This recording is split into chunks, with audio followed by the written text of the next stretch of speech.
안녕하세요, 구독자 여러분.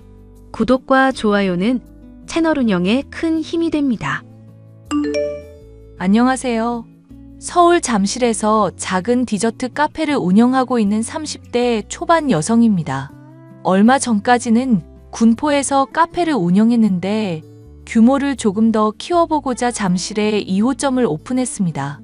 조금 무리했다 싶지만 부모님의 도움으로 별탈 없이 카페 운영하고 있고 벌써 2년 정도 되었네요.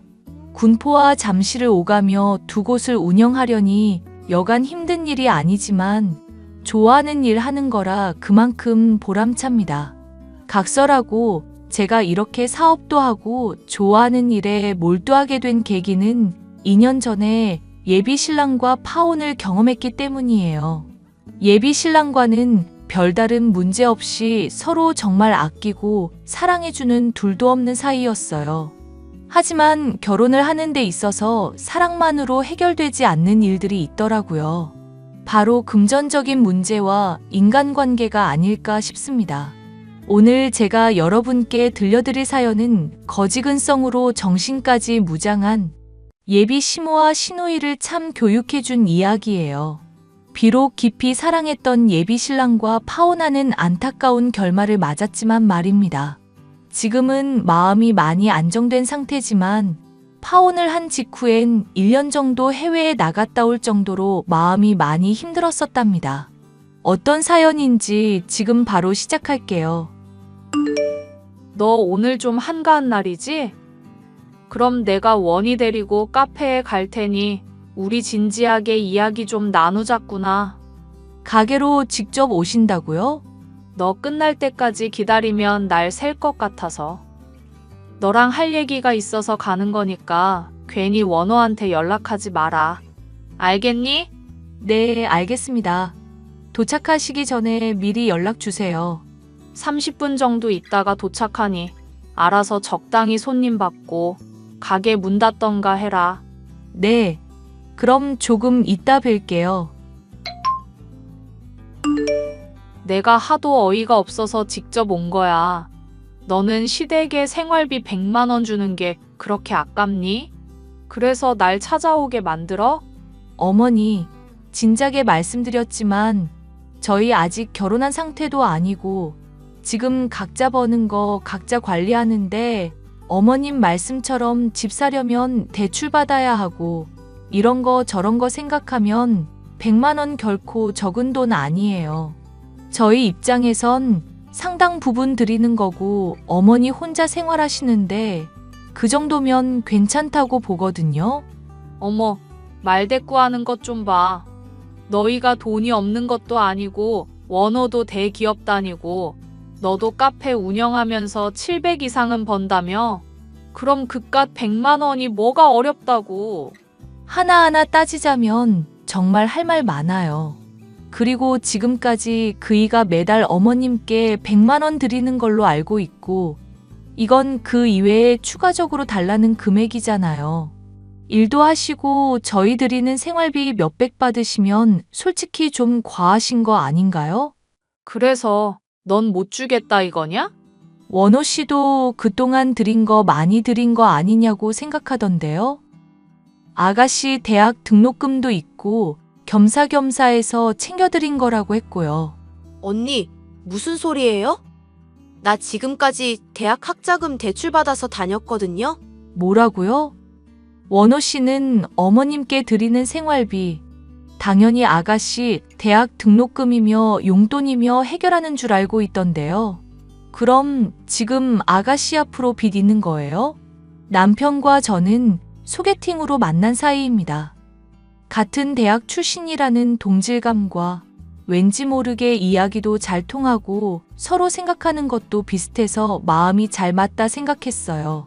실제로도 저라면 껌뻑 죽을 정도로 저를 굉장히 아껴주던 사람입니다. 남편을 만날 땐 제가 카페를 창업한 지 얼마 되지 않아 굉장히 힘들고 바쁜 시기였는데 항상 저에게 힘이 되어주더군요. 그래서 이런 사람과 평생 함께하면 행복할 것 같다고 생각해 결혼을 하기로 결심했고요. 결혼 이야기가 오가면서 양가 집안에 인사를 드리게 되었습니다. 대충 저희 집안 사정, 제 현재 상황 등을 말씀드리니 어느 정도 여유 있다 판단하셨는지 이미 결혼한 것처럼 저를 며느리 취급하시더라고요. 뭐, 나쁘진 않았습니다. 제가 사랑하는 사람의 가족한테 인정받은 거고 어차피 결혼도 할 예정이었으니까요. 뭐 하나만 물어볼게요. 아가씨는 방학 때 아르바이트 같은 거 안 했어요? 그런 거 할 시간이 어딨어요? 그리고 생각보다 방학 때 아르바이트 잘 안 구해져요. 솔직히 그런 거 못 사는 애들이 하는 거 아니에요? 나는 아빠 없어도 엄마도 있고 집도 있고 대기업 다니는 오빠에 돈 잘 버는 새 언니까지 있는데 내가 굳이 사서 고생해야 할 이유는 없잖아요. 네? 그게 지금 무슨 말이에요? 아가씨 인생은 아가씨가 사는 거예요. 누군가의 도움이 당연시되는 게 아니라고요. 아, 누가 그걸 몰라요? 그리고 언니도 듣기로는 대학 때 아르바이트 안 했다면서요. 언니는 나보다 쉽게 공부하는 과 나왔잖아요. 그럼 말 다 한 거 아닌가? 나는 가뜩이나 할 것도 많은데 언니 말대로 아르바이트까지 하면 몸이 10개라도 모자라거든요? 그런 뜻으로 이야기한 게 아니에요. 지금 다른 부분은 어떤지 모르겠지만 금전적인 문제에 빗대어 보면 아가씨는 가만히 앉아 있어도 주변에 돈 들어올 때가 많으니 난 굳이 안 움직이겠다. 알아서 갖다 바쳐라 이거 아니에요? 어머, 너는 무슨 말을 그렇게 하니? 너 우리 원희가 만만해? 듣자 하니까 무시를 해도 유분수지. 너 돈 좀 번다고 그렇게 유세 부리는 거 아니다? 기분 나쁘셨다면 죄송해요. 그런 의도로 말한 게 아니에요. 생활비나 금전적인 문제는 저 혼자 판단하고 말씀드릴 문제가 아니에요. 각자 관리하고 있는 만큼 원호 씨랑 상의해서 알려드릴게요. 그리고 아직 상견례도 안 했는데 이렇게 세세하게 결정하고 따지는 건 너무 복잡해요. 앞으로 지양해 주셨으면 합니다. 아직 날도 안 잡았잖아요. 너 너희 부모님한테 매달 300 가까이 되는 돈 준다며? 우리는 꼴랑 100만 원인데 식구들 차별한다는 거야 뭐야? 이런 식으로 뒤통수 치고 엿먹이려면 결혼이고 뭐고 다 엎어버려. 알겠어? 언니, 엄마 심기 안 건드리는 게 좋을걸요? 나중에 결혼해서 시집살이 어떻게 감당하려고 그래? 저는 신우이의 말을 듣고 굉장히 어이가 없었습니다. 그리고 그런 신우이를 감싸는 예비 시어머니도 얄밉더군요. 솔직히 대학생들, 집이 여유가 있고 없고를 떠나서 학비 대주시는 부모님께 죄송하다고 용돈벌이라도 하겠다고 아르바이트하는 학생들 굉장히 많습니다. 그런데 예비 시어머니나 시누이는 그런 경제적인 관념이 부족해 보였어요. 저나 예비 신랑의 돈이 당연히 자기들에게 도움이 될 거라는 생각을 하는 게 뻔뻔하기도 하고 한심스러워 보이더군요. 아무튼 예비 시어머니는 저에게 세상 물정도 모른다며 생활비 100만 원이 왜 필요한지에 대해 주야장천 설명을 하셨습니다. 돈을 조금이라도 모으려고 그런다. 생활비가 부족하다. 시누이 대학 등록금에 보태야 한다는 둥 온갖 핑계를 대더군요. 그러면서 벌써 며느리 도리를 다해야 한다는 둥 개소리까지 시전하셨는데 주먹이 저절로 쥐어지더라고요. 저희 부모님께 드리는 돈 300 절대 그냥 드리는 거 아닙니다.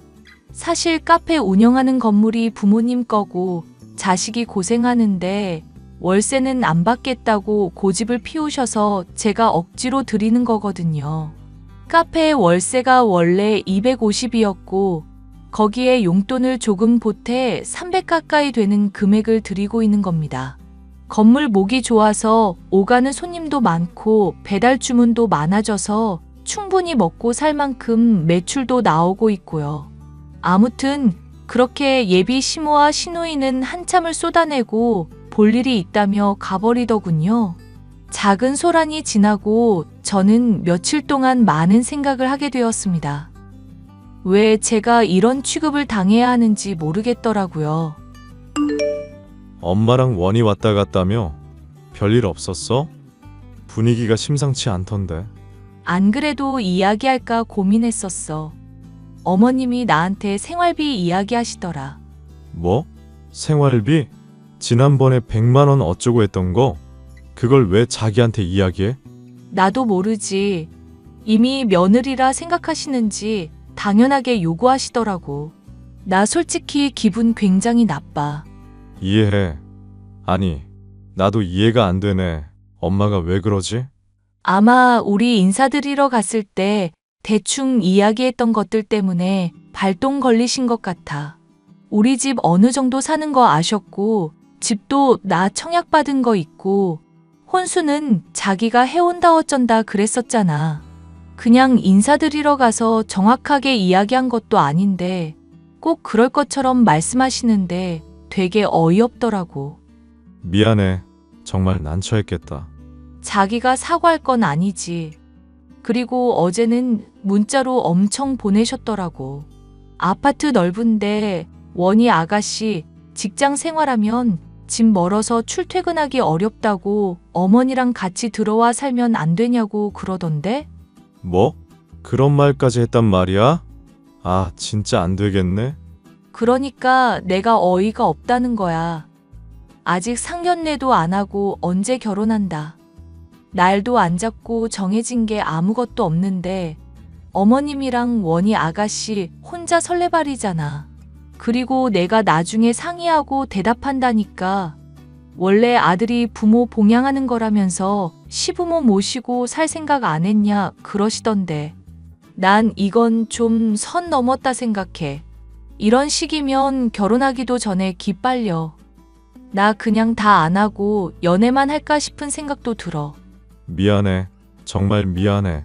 내가 엄마랑 원희한테 잘 이야기할게. 말씀 잘 해드려. 여자가 잘해야 남자 기가 산다고 하시는 분인데 어머니 옛날 마인드 절더라?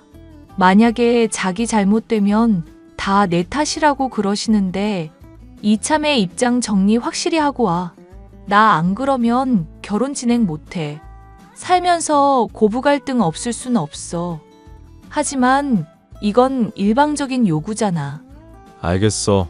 내가 오늘 당장 가서 이야기할게. 열 좀 삭히고 있어. 내가 다녀와서 연락할게.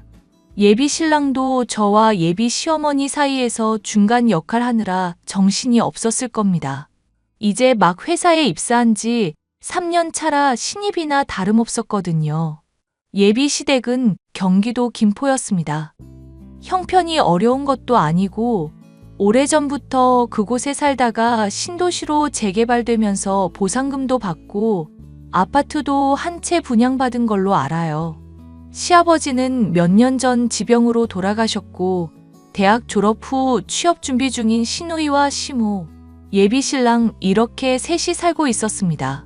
그리고 무엇보다 지금 살고 있는 집도 30평대로 결코 작은 평수가 아니었어요.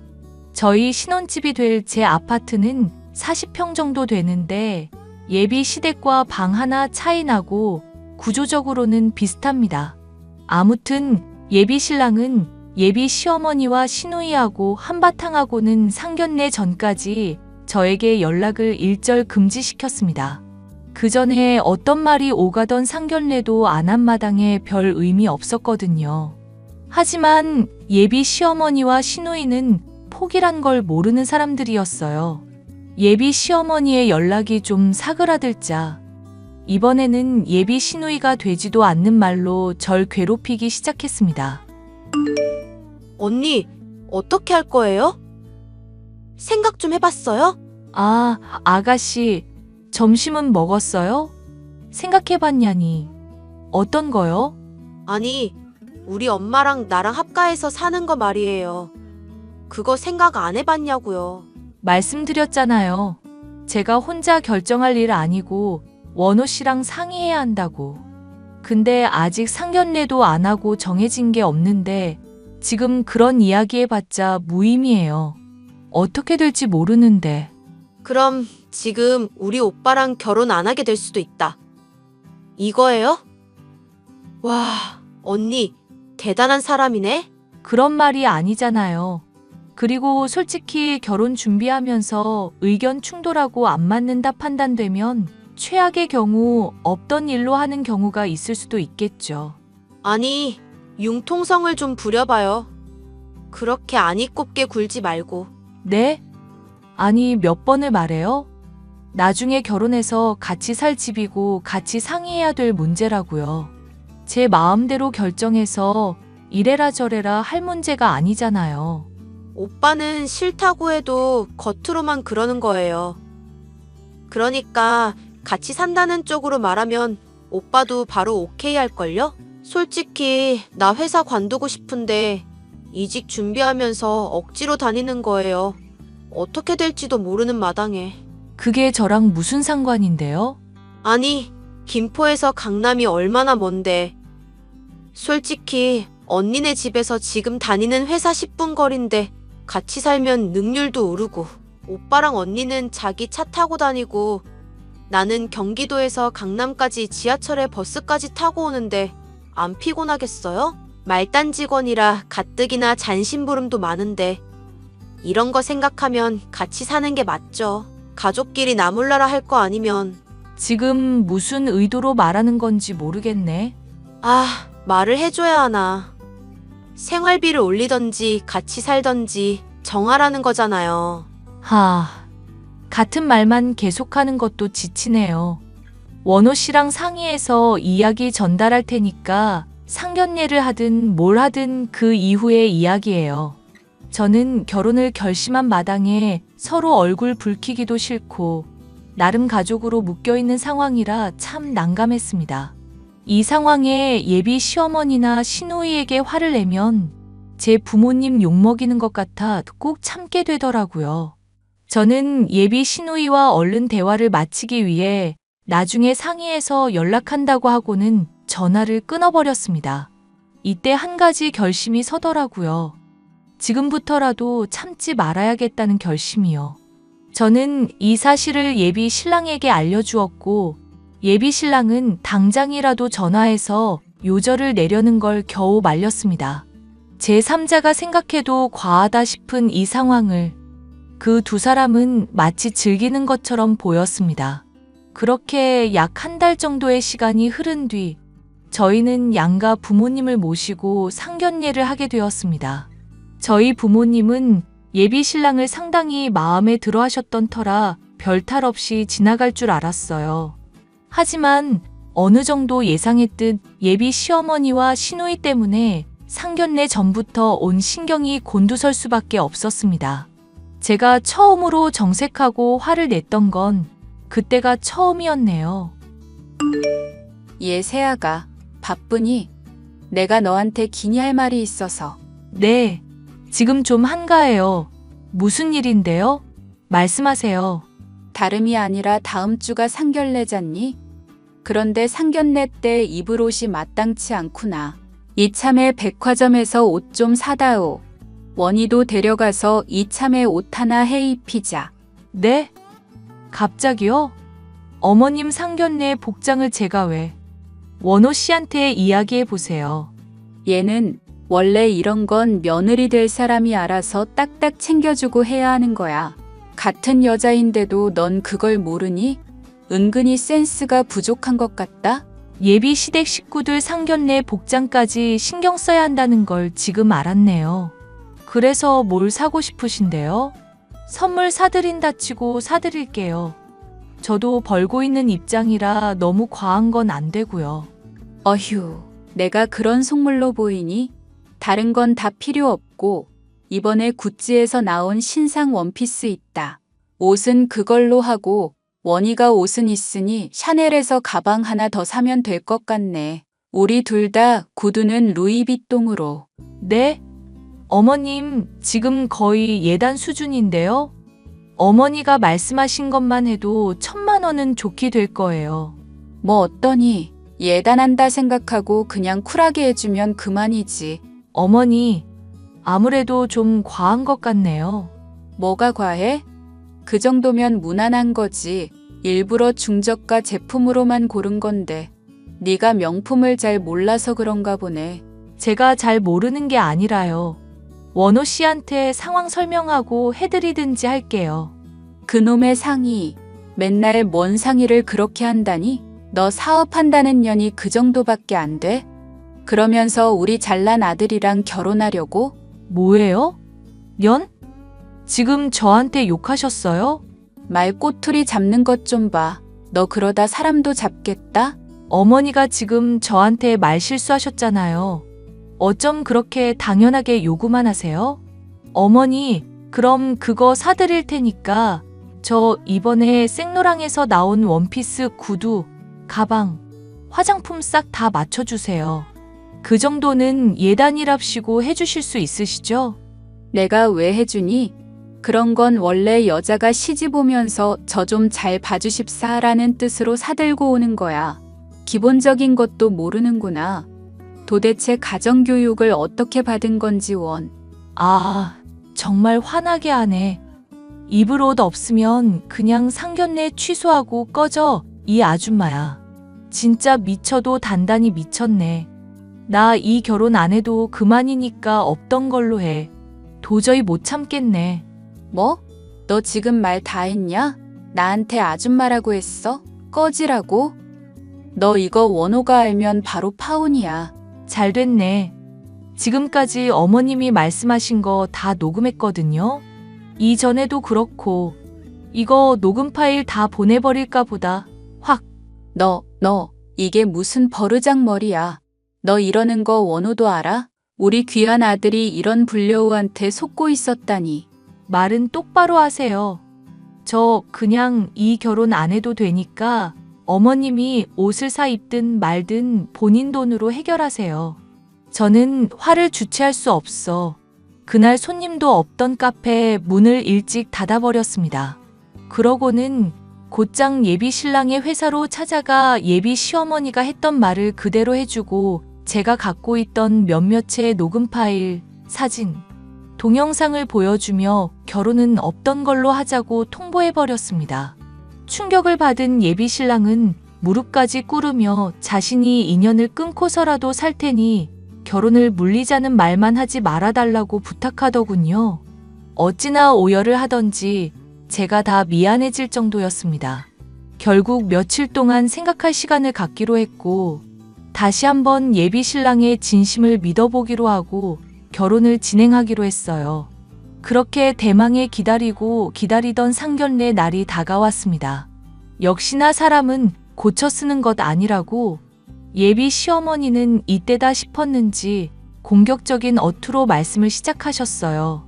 저에게 말했던 것처럼 되지도 않는 조건을 내세우며 듣는 사람까지 참 민망하게 만들 정도였으니까요. 예비 신랑은 얼굴 한번 제대로 못 펴고 그저 물만 마셔댈 뿐이었습니다. 이 상황을 이해한 저와 제 부모님은 예비 신랑이 무척이나 불쌍해 보이더군요. 결국 상견례는 결혼 날짜만 내년 봄으로 하자며 확실하게 못 받고 그 이외 자세한 내용은 정해진 게 없었습니다. 저희를 통해 의견을 주고받자는데 왠지 모르게 피곤할 것 같았어요. 아들, 바깥 사돈이 차 바꿔줬다면서? 이번 주말에 한번 타고 와봐. 드라이브 좀 하게. 그럴 일 없어요. 주말에 출근해야 해서 바빠요. 그리고 이 차 다시 돌려드릴 거예요. 결혼 선물이랍시고 미리 주신 건데 너무 과분해요. 그러니까 신경 끄세요. 오빠 안 탈 거면 놔줘. 이번에 새로 나온 신형차잖아. 내 친구들 다 그거 산다고 난린데. 응? 나 주라, 제발. 닥쳐 최연희. 네 입에서 이 차를 달라는 얘기를 어떻게 해? 난 절대 그렇게 못한다. 그래.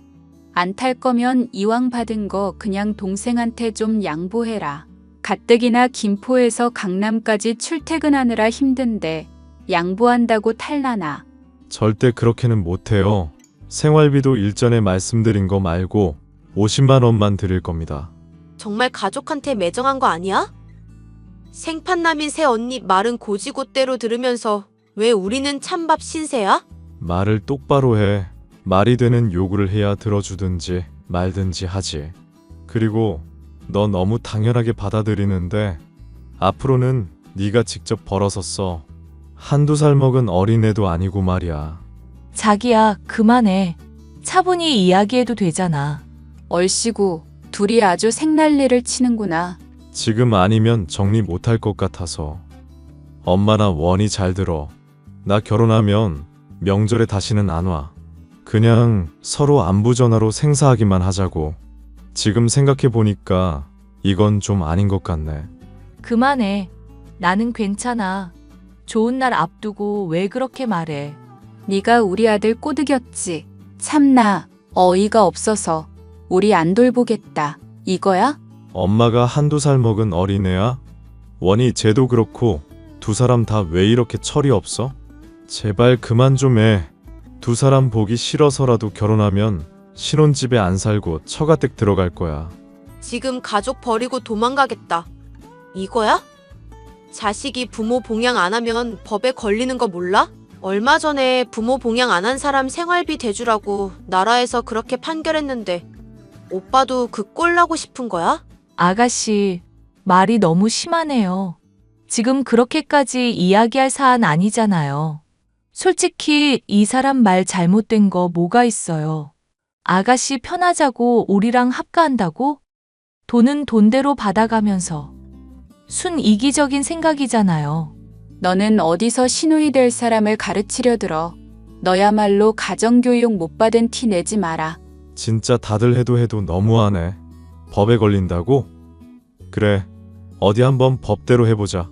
그동안 내가 뼈 빠지게 일하고 투잡하면서 생활비 대준 거, 너 용돈 준 거 하나도 빠짐없이 다 청구해서 누가 잘했는지 잘못 따져볼까? 내가 전 재산을 털어서라도 제일 잘 나가는 변호사 선임해서 어떻게든 그 거지근성 뜯어 고쳐줄 테니까 각오해. 지금까지 내가 이 집에 해준 거 다 나열해서 몇백이든 몇천만 원이든 소송비로 다 날려도 싹 다 받아내 버릴 거니까 그러기 싫으면 그냥 닥치고 있어. 어머어머, 얘 말버릇 좀 봐. 너, 이게 다 니년 때문이야. 집안에 여자 하나 잘못 들어오면 폭삭 망한다더니 아주 제대로 망하게 생겼네. 상견례 이후 눈치를 밥 말아먹은 예비 시어머니와 시누이는 결국 예비 신랑과 크게 다투게 되었습니다.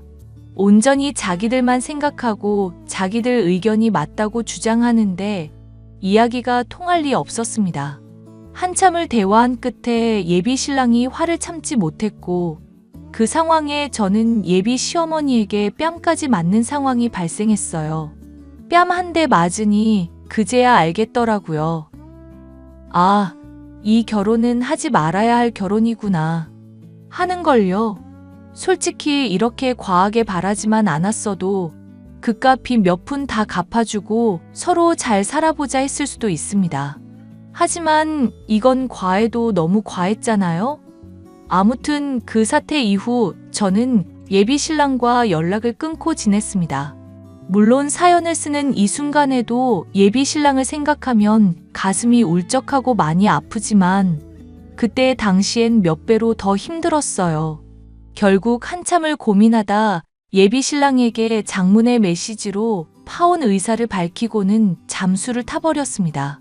예비 신랑은 집에까지 찾아오며 무릎까지 꿇고 저에게 미안하다며 자기가 인연을 끊고 살겠다고까지 했지만 죄 없는 사람이 평생 죄책감 속에 이러지도 못하고 저러지도 못하는 꼴을 볼 자신이 없었어요.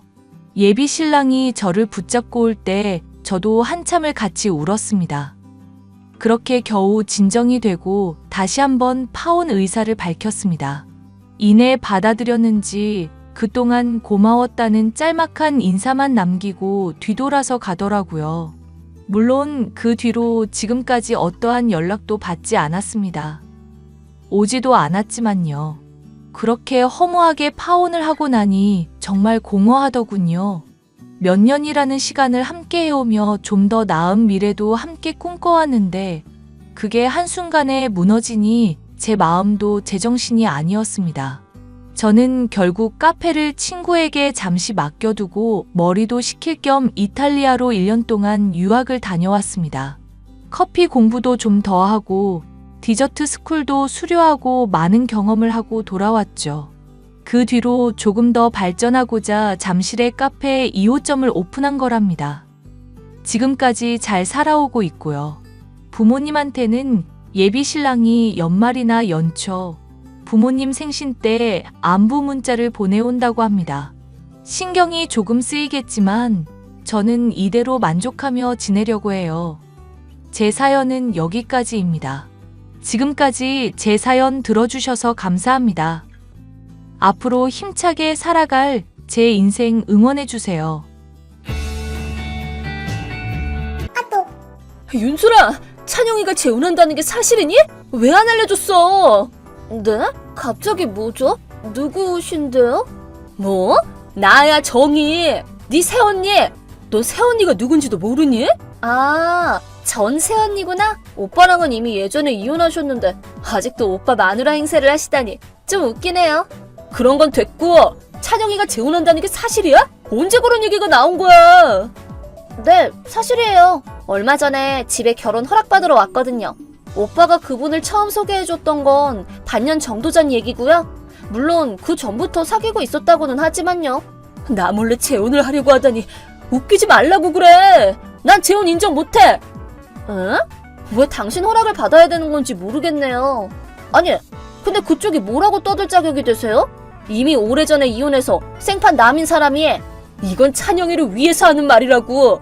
나이 30이 넘어서 이혼까지 한 남자를 좋다고 따르는 여자도 정상은 아닐 거라고. 결혼하면 무조건 후회하니까 하지 말라 그래.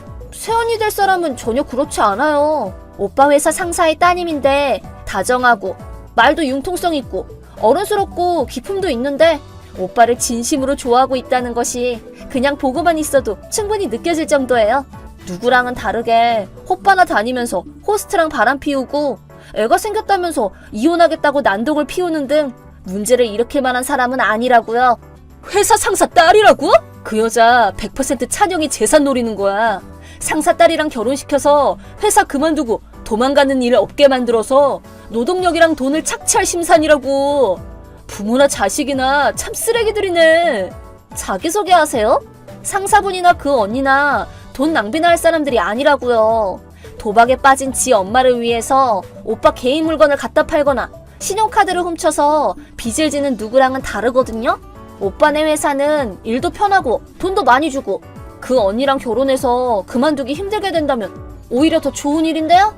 결혼하면 사람이 확 바뀔 거라니까? 아니, 애초에 아직 찬영이는 재혼도 못할걸? 나라는 존재가 있잖아. 뭐라고요?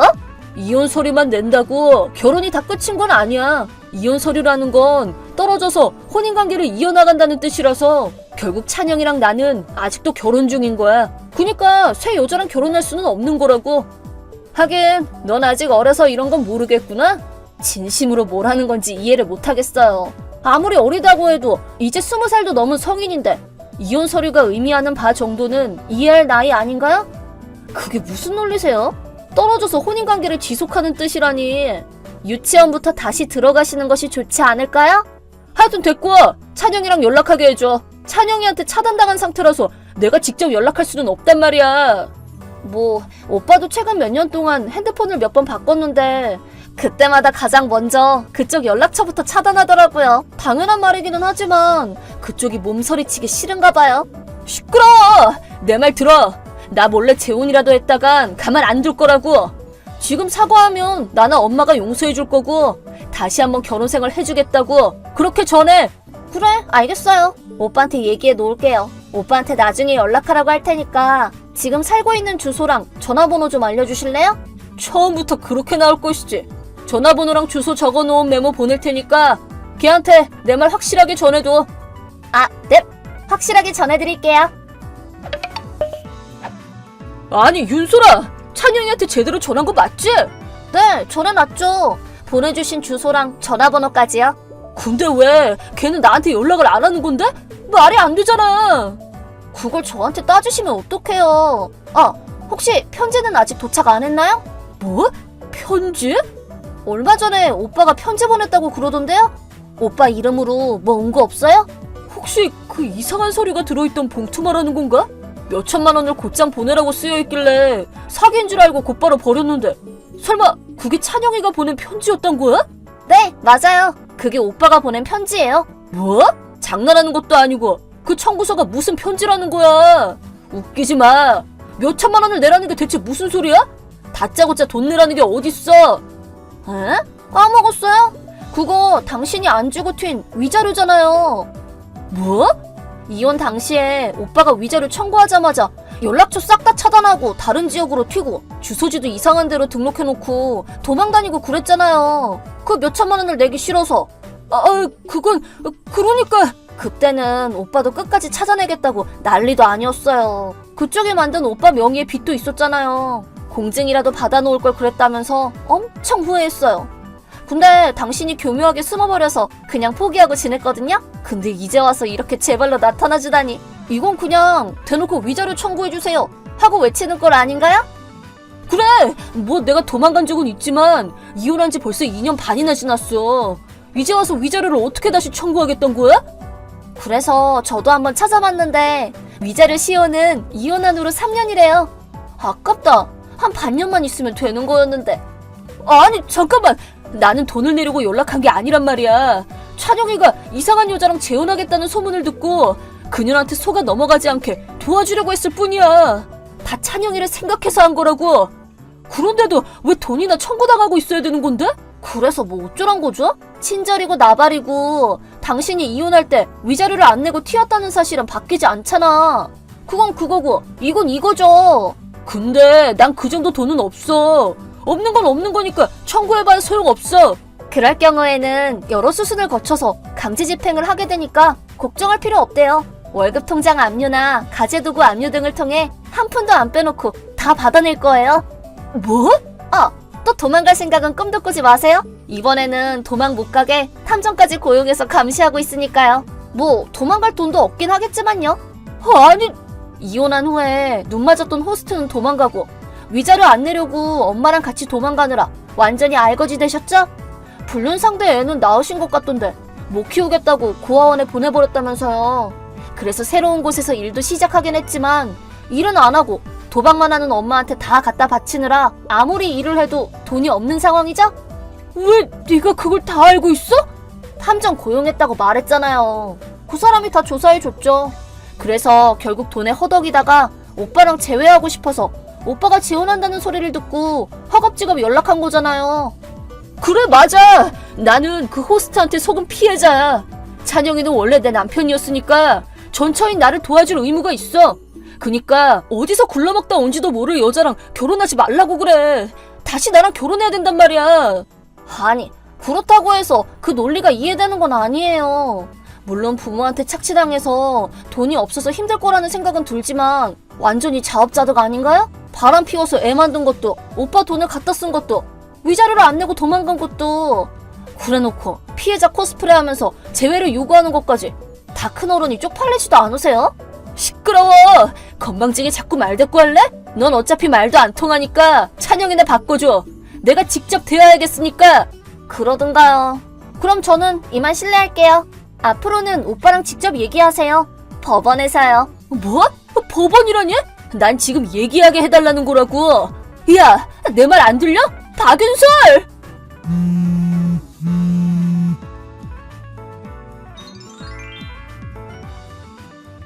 그 후 저는 전세언니의 연락처를 차단하고 오빠에게 바통 터치를 했습니다. 그 사람은 내용 증명과 변호사가 보낸 청구서도 무시했기 때문에 소송을 해서 겨우 얘기를 나누게 되었습니다.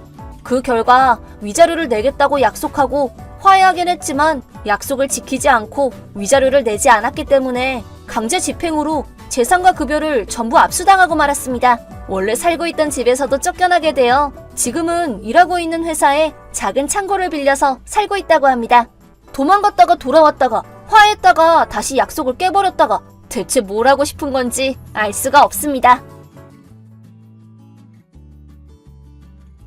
예빈아, 오랜만이야. 혹시 주아야? 와, 오랜만이다. 네가 퇴사한 후로 처음 연락하는 거니까 2년쯤 됐겠네? 너무 반갑다. 근데 갑자기 무슨 일이야? 사실 나 곧 결혼해. 진짜로? 축하해. 결혼식도 할 거야? 당연하지. 나도 너처럼 친척들끼리만 초대해서 해외에서 결혼하고 싶은데 시기는 남자친구가 어떻게 될지 좀 봐야 돼. 남자친구가 일이 바쁜 거야? 아, 실은 남친이 얼마 전까지 유부남이었거든. 뭐? 그럼 설마... 아, 물론 불륜은 아니야. 오해하지 마. 이 사람이 이혼한 건 나를 사랑한다는 이유로 본인이 스스로 결정한 일이야. 아, 그렇구나. 남친이랑 아내분이 최근까지 잘 안 풀렸었나 봐. 나에 대한 마음을 깨달은 걸 계기로 드디어 끝을 보려고 마음먹은 거 아닌가 싶어. 뭐, 잘은 모르겠지만 여튼 이혼한 다음에 사귀기 시작했단 말이지? 그런 거지. 우리의 사랑은 엄청 순수하고 진지하다고. 그리고 나 결혼하면 집에서 살림할 거라서 오늘 사직서도 내고 왔어. 내일이 마지막 출근이야. 그러고 보니까 너는 결혼해서 일 그만하는 게 소원이었지? 네가 결혼해서 퇴사하는 거 보고 엄청 부러웠다니까? 그때도 그렇게 말했었지 아마? 그래서 남편 될 사람은 어떤 사람이야? 맞아. 거래처 영업 담당인데 우리 회사에 자주 드나드는 사람이야. 어쩌면 너도 알지도 몰라. 그래? 누구지? 유사 다니는 최민우 씨. 응? 그 사람이 우리 회사 올 때마다 나한테 인사하는 거야. 그래서 나도 마음에 들어서 내가 먼저 차도 내주고 그랬더니 매번 웃으면서 감사하다고 해주는 거 있지? 이거 완전 서로 빠진 거 맞잖아. 그게 다야? 그거면 충분하지. 그 사람이 나를 좋아하는 게 너무 잘 느껴진다고. 그럼 그 사람 이혼 얘기는 어디서 들은 건데? 우리 회사 근처에 민호 씨 동창이 있거든. 내가 회사 근처에 점심 먹으러 갔을 때 민호 씨도 왔었단 말이야. 근데 그때 이혼했고 준비 다 끝났다고 그러길래 드디어 나를 위해 결단을 냈구나 싶었지. 안 봐도 나랑 결혼하기 위한 준비라는 걸 알 수 있었다니까. 지금은 그 사람이 정식으로 고백하고 프로포즈 해주기만을 기다리고 있어. 진짜 너무 행복해서 큰일이야. 있잖아, 주아야. 왜? 너 지금 그냥 농담하는 거지? 나 놀리려고 그러는 거 맞지? 응? 왜? 아니, 이렇게 진지한 얘기를 하는데 농담이 갑자기 왜 나와? 그러고 보니까 네가 일할 때 민호 씨 회사 담당자였지? 너 그 사람 좋아했었구나? 아니, 주아야. 그랬구나. 네가 어떻게 지금 남편이랑 결혼했는지 모르겠지만 그래도 잘 됐네. 들어봐, 주아야. 어차피 민호 씨는 내 남편이 될 사람이니까. 민호는 내 남편이야. 뭐? 내가 부서 사람들한테 결혼한다고 얘기할 때 분명 말했을 텐데? 그랬었나? 근데 민호 씨는 이혼했다는데? 아, 설마 그렇게 된 거야? 그니까 너네가 이혼한 거구나? 아, 미안. 내가 괜히 카톡했구나. 아니, 주아야. 걱정 마. 내가 네 목까지 행복하게 살게. 우리가 이혼했던 건 맞는데 다시 재결합했어. 뭐? 아니, 잠깐만. 무슨 소리야? 자세한 건 개인적인 일이라 말하기 좀 그렇긴 한데 시댁에 조금 문제가 있었거든. 그래서 우리가 결국 한 번 이혼했던 거야. 근데 결국 시댁이랑 안 마주치고 살겠다는 조건으로 다시 합친 거고. 그럼 준비 얘기는 뭔데? 네가 들을 준비 끝났다는 말은 시댁 가족들이랑 연을 끊을 준비가 끝났다는 뜻이야. 뭐? 아니, 그럼 지금은 뭔데? 다시 합쳤으니까 내 남편이지 뭐? 아니, 그래도 민호 씨는 나를 좋아한단 말이야. 그 사람이 좋다는 대로 해야지. 이런 말해서 미안한데 그건 네 착각이야. 착각이라니? 지금 민호도 옆에 있거든? 그래? 너는 그냥 자주 마주치는 거래처 직원일 뿐이고 업무 상대한테는 항상 미소를 보이는 게 비즈니스의 기본이니까 쉽게 말해서 그냥 업무상 매너였대. 아니, 뭐? 잠깐만. 그럴 리가 없잖아. 난 민호 씨랑 결혼할 생각으로 사직서까지 냈단 말이야. 이건 좀 아니지. 애초에 민호한테 직접 확인해 본 적은 있어? 무슨 확인? 이혼한 이유나 너를 어떻게 생각하고 있는지 같은 거. 그리고 네 마음은 전한 적도 없지 않아? 그런 건 그냥 서로 좋아하는 마음을 알고 있으니까 괜찮다고. 너무해. 이건 배신이잖아. 위자료 내놔. 그니까 즉 서로 말로 마음을 확인한 적은 없다는 거지? 말을 굳이 안 해도 서로 좋아하고 있었다니까? 그걸 착각이라고 말하는 거야 지금. 뭐? 애초에 넌 민호 연락처도 모르잖아. 아니, 그래도 서로 좋아한다니까? 실제로는 아니라니까? 현실의 민호는 나랑 결혼했다고. 그것도 본가 가족들이랑 연을 끊을 각오까지 하고 나랑 함께 살 정도야. 이런데도 아직 민호 타령할 거야? 아니, 뭐야? 잠깐만. 미안해. 나 네가 무서워졌어. 차단할게. 잠깐만 기다려보라고. 그 후 주아는 예전 직장 동기입니다. 나름 친했었지만 설마 그녀가 그런 착각을 하고 있었을 줄은 꿈에도 몰랐습니다. 그 후 다른 동기한테 주아 얘기를 들었습니다. 저와 대화를 나눈 다음 날 퇴직 취소를 요청했지만 회사가 받아주지 않았고 예정대로 회사를 떠나게 되었다고 합니다. 며칠 후에 민호가 일하던 직장 앞에서 몰래 숨어 있었다고 하는데 사실 민호는 시댁 가족들과 연을 끊고 나서 이직을 했습니다. 그 사실도 모른 채 매일같이 회사 앞에 숨어있던 주아는 결국 수상하다는 신고를 받은 경찰에 연행되었고 지금은 부모님의 감시 아래 심리 상담을 받고 있다고 합니다.